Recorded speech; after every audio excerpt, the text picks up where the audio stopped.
इसमें ये भी काउंट होगा कि टोटल कितनी क्लासेस हैं। ओके, तो इस 3 क्लासेस की अटेंडेंस लगाई गई। ओके, इसमें 2 क्लासेस की लगाई गई है। तो इसमें जो समरी है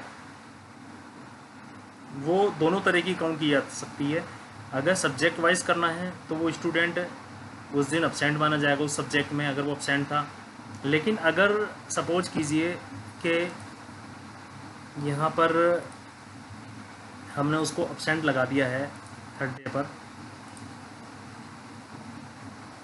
ये यहाँ पर अब्सेंट लगा दिया है, तो अगर हम टोटल कम्युलेटिव समरी काउंट करना चाह रहे हैं तो ये पी और ए की वजह से इसको पी काउंट करेगा, क्योंकि इसमें इस तरह का फार्मूला है कि अगर स्टूडेंट्स ने एक भी क्लास को एंटरटेन किया है तो वो प्रेजेंट माना जाएगा।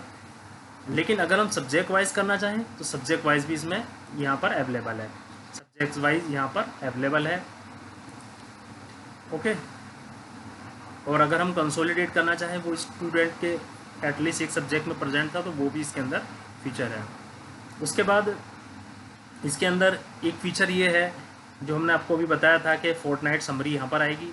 इसके बाद एक ओवरऑल समरी का भी फीचर है, जैसे कि ये ग्रांड टोटल जो है ये इसकी ओवरऑल समरी है, यानी टोटल कितने क्लासेस वो प्रेजेंट रहा। ओके, इसमें हम परसेंटेज भी ऐड कर सकते हैं, तो उसको मैं परसेंटेज भी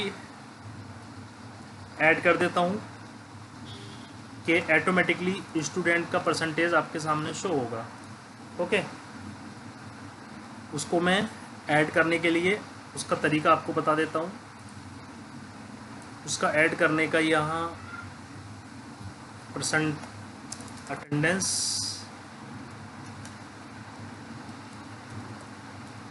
ये मैंने लिख दिया, और यहाँ पर मैं एक कॉलम और बनाना चाहता हूँ तो बना सकता हूँ। इसका नाम रख देते हैं हम टोटल क्लासेस। यहाँ पर टोटल क्लासेस बना लेते हैं।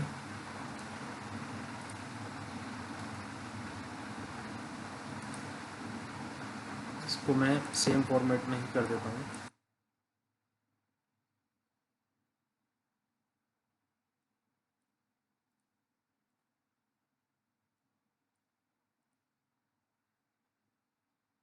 Total classes, clear. Total classes में इसको लगा लेता हूँ, यानी इसके लिए मैं काउंट ए का फार्मूला यूज़ कर लेता हूँ, यानी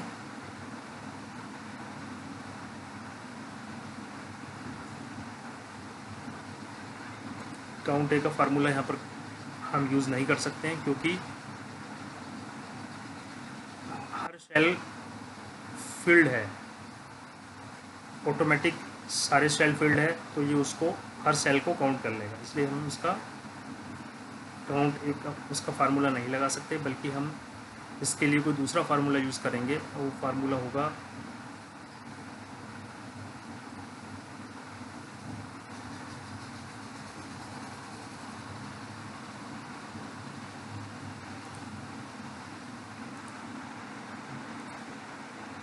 मैंने इसके अंदर जितने ये 7 कॉन्जुगेटिव हाइफन है इसको काउंट किया है, तो यहाँ पर 268 काउंट हुए हैं स्टार्टिंग से लेके यहाँ तक।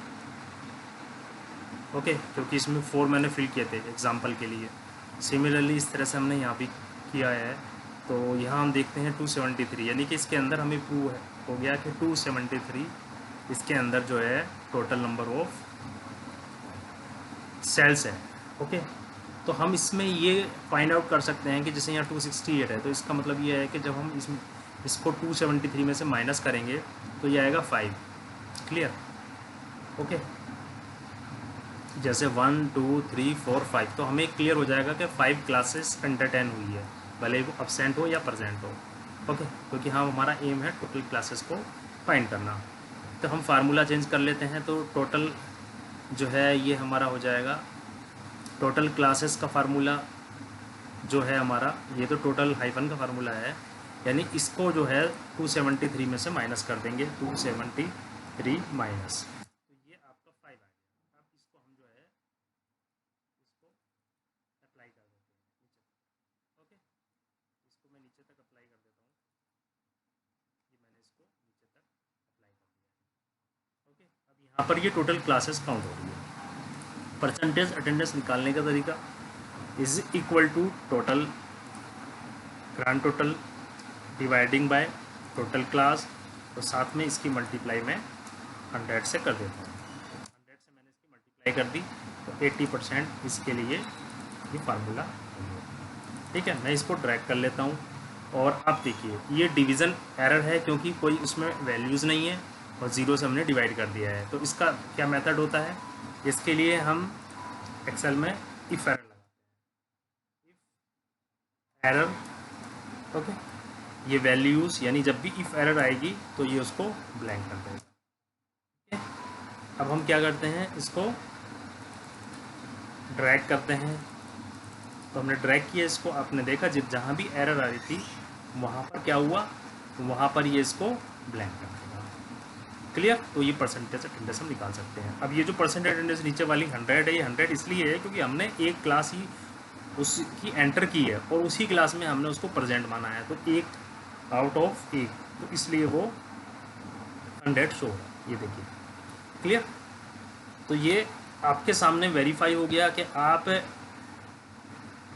करंट टाइम में करंट टाइम में यूज़र की, कैंडिडेट की, एम्प्लॉय की, स्टूडेंट की परसेंटेज फाइंड आउट कर सकते हैं।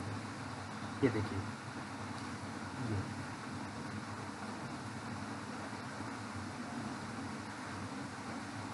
ओके, यानी इसकी परसेंटेज आप करंट टाइम में फाइंड कर सकते हैं। ओके, इसके ये फीचर थे। ओके, तो grand total, total classes, percentage attendance, ये सब इसकी जो है यहाँ पर हम इसको फाइंड आउट कर सकते हैं। Okay, clear. अब ये एक सैम्पल शीट है और इस सैम्पल में हम आपको दोबारा इसको रिकैप कर देते हैं। इसमें हर शीट में आप सेम स्टूडेंट के नाम और उसी सीरियल में कॉपी कर लेंगे। Clear, okay.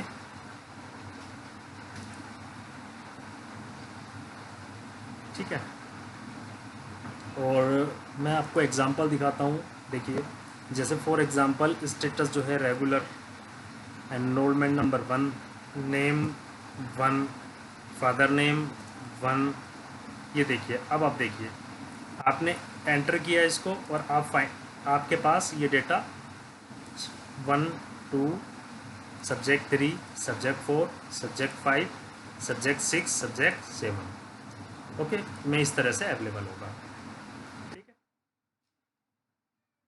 अब इसके लिए हम नेक्स्ट फीचर पर जाएंगे। ओके, ये इसमें कंडीशन ये होगी कि जैसे ये 1 सितंबर है और ये 2 सितंबर है, इसी सिमिलरली इसी वे में यही कैलेंडर आपको यहाँ पर भी लगाना होगा। यही 1 सितंबर, 2 सितंबर, 3 सितंबर, इसमें हमें लीप ईयर का याद रखना होगा। अगर लीप ईयर आया है तो हमें यहाँ पे चेंज करना होगा, लेकिन इसमें मैं चेक कर चुका हूँ। ओके, अब रैंडमली हम किसी भी डेट का चेक कर सकते हैं। जैसे हम सब्जेक्ट 7 पर जाते हैं, सब्जेक्ट 7 पे जाके स्टूडेंट 1 की अटेंडेंस हम 31 मई की लगा देते हैं। ओके, ग्रांड टोटल 2 हो गया। ओके, और ये सब्जेक्ट 7 है, ये जो दिन है मंडे 31 मई, तो इसको हम क्रॉस चेक कर लेते हैं कि इसमें कुछ एरर तो नहीं है।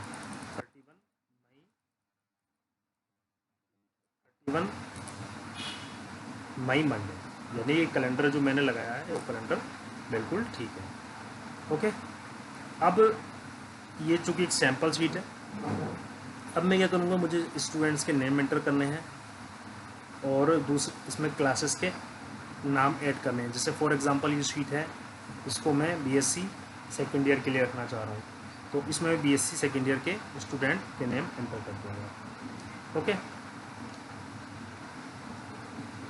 और सिमिलरली उसी को मैं कॉपी कर दूँगा, उसमें सिर्फ मुझे नेम चेंज करना पड़ेगा। ओके,